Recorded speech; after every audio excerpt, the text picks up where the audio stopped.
ప్రతి సాట కూడా దాడులు చేయడము, వైఎస్ఆర్సీపీ నాయకులు కానీ కార్యకర్తలు కానీ ఇబ్బందులు పెట్టుకుంటూ మళ్ళా కూడా ఎవరైనా వైఎస్ఆర్సీపీ నాయకులు పోయి కంప్లైంట్ ఇవ్వకపోతే తెలుగుదేశం పార్టీ వాళ్ళతో కూడా కౌంటర్ కేసులు కూడా కట్టించి ఇబ్బందికి గురి చేస్తున్నారు ఈ జిల్లాలో.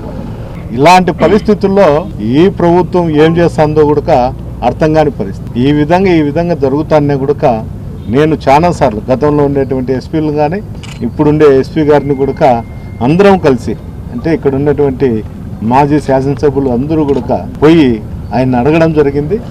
నన్ను తాడిపత్రికి పంపించకపోతే జిల్లా నాయకులు అంతా కలిసి మేము తాడిపత్రిలోకి విడిచిపెట్టి వస్తామని కూడా చెప్పడం జరిగింది. అందువలన ఆయన కూడా ఎస్పీ గారు స్పందించినారు. తొందరలోనే మా నిర్ణయం తెలియజేస్తామని చెప్పడం జరిగింది. ఆయన నిర్ణయం తర్వాతనే కూడా ఏదన్నా కానీ మా చర్యలు ఉంటాయని